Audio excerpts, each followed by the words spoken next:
Et maintenant, nous allons écouter Florian Carole et Élodie Amirault pour la CGT du personnel communal. À vous. Bonjour à toutes et toutes.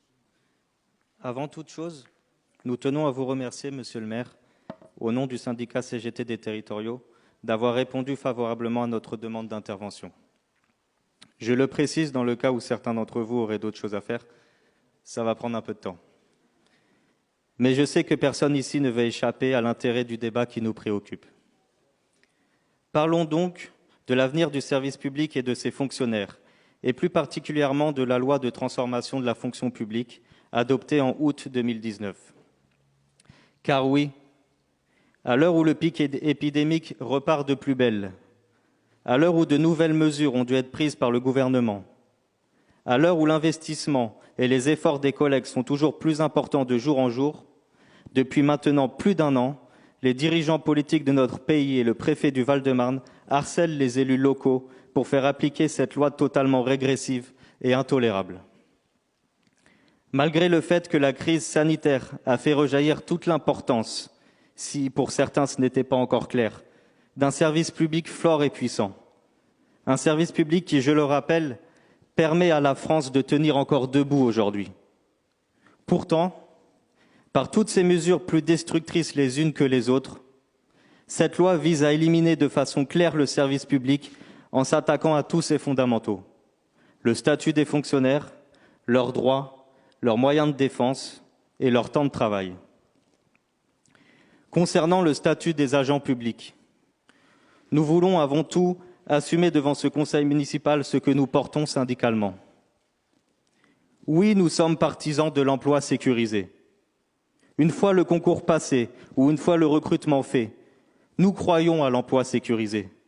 Car la sécurisation de l'emploi, c'est la capacité de s'épanouir et de se reconvertir sans peur en cours de route. Nous ne croyons pas que plus on a peur, mieux on travaille.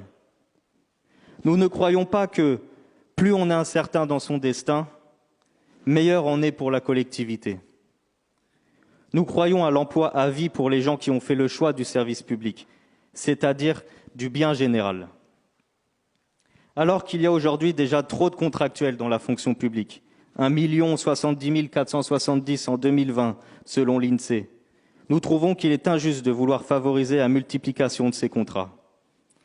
Nous parlons de 1 million de personnes, pas de quelques gens qui viennent faire quelques heures d'animation dans les communes le mercredi. Nous parlons d'une masse de gens, des gens qui sont parfois depuis 10 ans contractuels et dont on ne peut pas se passer pour la bonne continuité et le fonctionnement de service. Comment ces personnes peuvent-ils prétendre à espérer une vie harmonieuse quand il est difficile de faire valoir son statut précaire pour obtenir un prêt à la banque? Comment ces personnes peuvent-ils construire une vie de famille en ayant accès à un logement s'ils ne sont même pas certains de la prolongation de leur contrat à la fin de son terme? N'acceptons pas à ce que la contractualisation devienne rapidement le mode de recrutement ordinaire, car c'est la porte ouverte à la généralisation de la précarité statutaire et financière, sans garantie collective ni déroulement de carrière.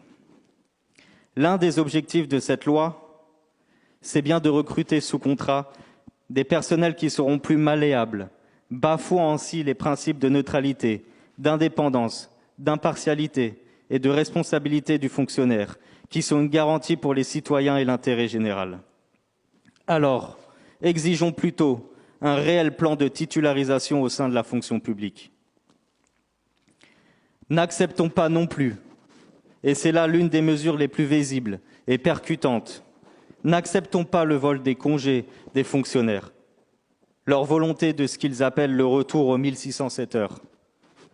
Rappelons-nous que la semaine avant le projet de loi avait été empreinte d'une incroyable séquence de dénigrement anti-fonctionnaire de la part du gouvernement, de la majorité et de leurs médias. Le jour où le gouvernement présentait en Conseil des ministres ce projet sur la fonction publique, le Figaro faisait opportunément fuiter un rapport de l'Inspection générale des finances destiné à traiter ces agents de feignants. D'après ce rapport, ou ce qu'on raconte le Figaro, 190 000 fonctionnaires travailleraient moins de 35 heures par semaine pour des raisons injustifiées.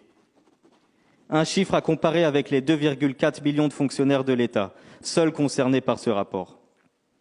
soit 8% des effectifs. Les auteurs du rapport se sont même enthousiasmés. Je cite, « Augmenter la charge de travail de ces 190 000 personnes permettrait de supprimer 30 000 postes. » Mais rappelons-leur que dans la fonction publique territoriale, ce sont des négociations locales qui ont permis de gagner des avancées pour rendre les tâches moins pénibles en réduisant le temps de travail tout en gardant la même rémunération. Car oui, mesdames et messieurs, le système de retraite, les dérogations du temps de travail ne sont pas des faveurs, ne sont pas des privilèges. Ce sont en toute hypothèse le résultat de luttes sociales. On a voulu raccourcir le temps de travail des fonctionnaires car la peine de l'être humain doit être soulagée dans la semaine, dans la journée et dans la nuit. Désormais, le gouvernement veut interdire toutes ces négociations. Et si dans certaines villes, les premières réunions d'organisation sur le temps de travail ont déjà eu lieu, à Ivry, comme dans toutes les autres villes, le syndicat CGT se battra pour que son application n'arrive jamais. Depuis le XIXe siècle, le sens de l'histoire est d'abaisser le temps de travail parce que les richesses augmentent. Et aujourd'hui, c'est historique. Jamais une loi n'avait demandé aux salariés de travailler plus pour le même salaire. Où est passé le grand principe de la libre administration des collectivités territoriales ? Sur quel fondement se permettent-ils de dire que les agents du service public ne travaillent pas assez ? Qui sont ces gens qui considèrent que les fonctionnaires sont des privilégiés ? Penchons-nous de plus près sur les chiffres et voyons ensemble si leurs arguments tiennent la route. Selon le rapport 2020 de l'INSEE, la durée hebdomadaire du travail dépasse largement les 35 heures dans les 3 versants de la fonction publique. 38,4 heures pour la fonction publique hospitalière, 38,5 heures pour la fonction publique territoriale, 41,3 pour la fonction publique d'État. Au total, l'ensemble de la fonction publique comptabilise en moyenne 39,4 heures de travail hebdomadaire contre 39,2 heures pour le privé. Bien entendu, l'Institut ne prend pas en compte toutes les heures de travail supplémentaires qui ne sont pas comptabilisées, comme le temps d'habillage et de déshabillage dans certains services, qui n'est toujours pas décompté du temps de travail, comme les heures supplémentaires des animateurs qui ne tiennent pas toujours compte des retards par an, et j'en passe. Avec toutes ces données, croyez-vous réellement que les 1607 heures ne sont pas remplies par les agents du service public ? Et même si c'était le cas, y a-t-il rien de plus important aujourd'hui de supprimer quelques jours de congé à ces agents ? Ne sommes-nous pas assez légitimes pour en avoir ? Ne pensez pas dans tous les cas que les fonctionnaires échappent à la pénibilité du travail. Nous sommes loin d'être les tirs au flanc décrits dans les médias. Voyez plutôt, 16% des agents de l'État effectuent des astreintes, 2 fois plus que dans le secteur privé. 36,7% des salariés de la fonction publique travaillent le dimanche. 17,5% travaillent régulièrement de nuit dans le public. 42,8% des fonctionnaires vivent des situations de tension vis-à-vis de leur public. Les fonctionnaires sont 2 fois plus à avoir été victimes d'une agression verbale ou physique. Sans comparer les chiffres avec le secteur privé, sachez qu'ils sont souvent supérieurs. Simplement, nous ne rentrerons pas dans le débat de savoir qui sont les plus privilégiés. Car ceux qui se permettent de comparer les 2 secteurs en dénigrant les agents publics sont les mêmes qui s'opposent à la hausse du SMIC, les mêmes qui s'attaquent à la retraite de tous, les mêmes qui ont imposé la loi travail en 2016 et les attaques contre le code du travail. Donc non, la souffrance au travail n'est pas réservée au secteur privé.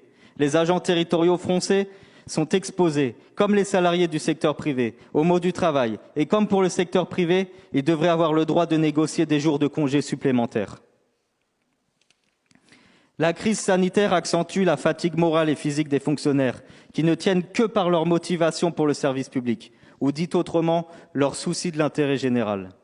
On est bien loin de l'image de feignants qui colle encore à la peau de ces agents qui est colportée par les plus riches. Mais qu'ils aillent dire aux infirmières du CMS à bout de force, à bout de nerfs, proches du burn-out, qu'elles ne méritent pas leur jour de congé supplémentaire. Qu'ils aillent dire aux agents d'accueil de la mairie qui se font insulter et qui subissent les premiers la détresse des usagers, qu'ils ne pourront plus se reposer. Qu'ils aillent dire aux agents de la voirie que leur travail n'est pas assez fatigant pour mériter ces jours de congé.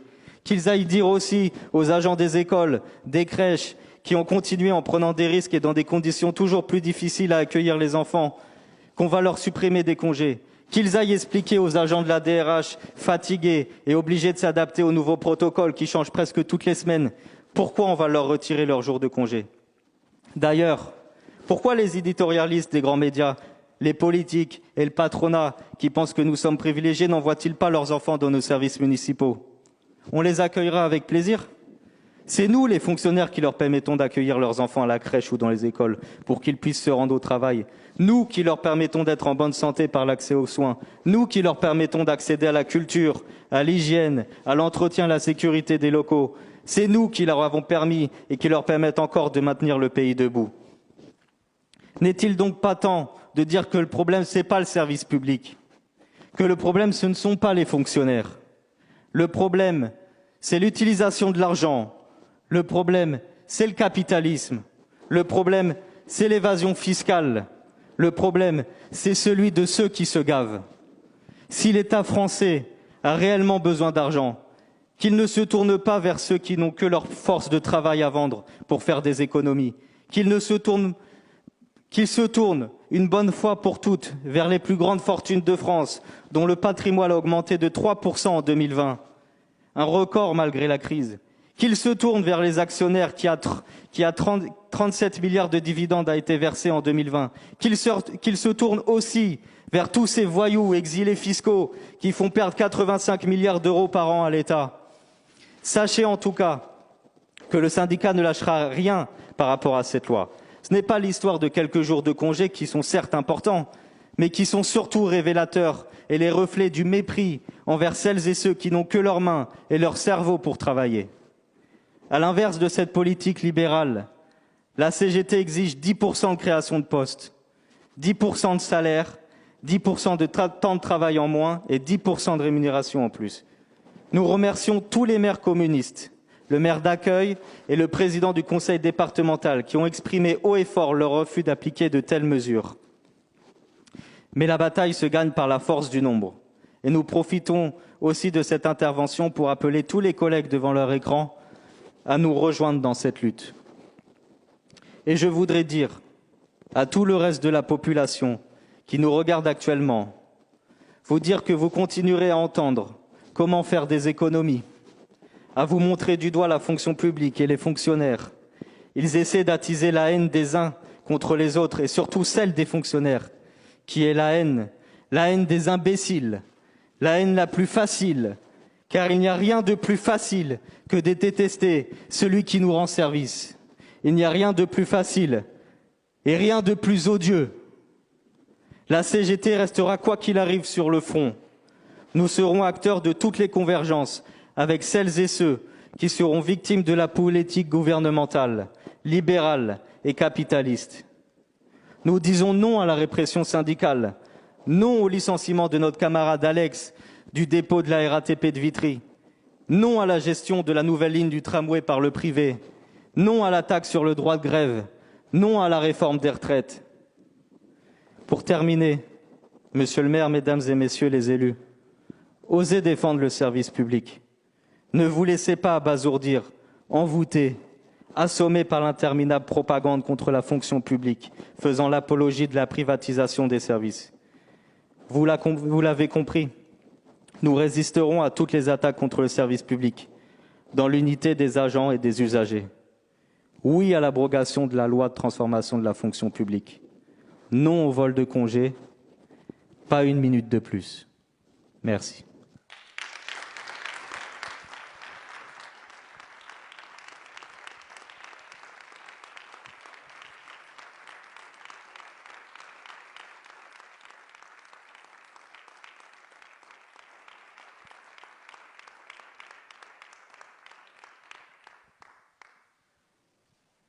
Merci à Florian et à Élodie au nom des employés communaux et de la CGT.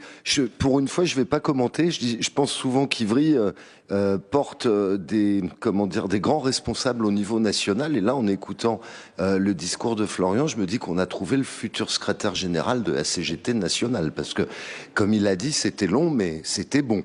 Et j'ai partagé chaque mot de ce qu'il a prononcé et j'apporte vraiment tout mon soutien. Alors j'en rajoute pas parce que j'ai dit qu'il fallait qu'on finisse à 1h15 du matin. C'est un pari que j'ai fait, donc je vais voir si je suis en capacité de le tenir. Et comme donc je réouvre la séance d'abord. Voilà, il faut que je réouvre officiellement la séance et je remercie encore une fois la FCPE et la CGT pour leurs interventions toniques, dynamiques et qui donnent de l'espoir en l'avenir et puis en la réussite des luttes qui sont conduites aujourd'hui. Et ça nous fait du bien d'avoir cette nature d'intervention. On le fera pas systématiquement à tous les conseils, mais de temps en temps, ça nous remet bien les pieds dans la réalité. On n'est pas en dehors de la réalité, mais je pense que l'institution communale, elle a aussi besoin d'entendre de tels propos. Alors justement, on va...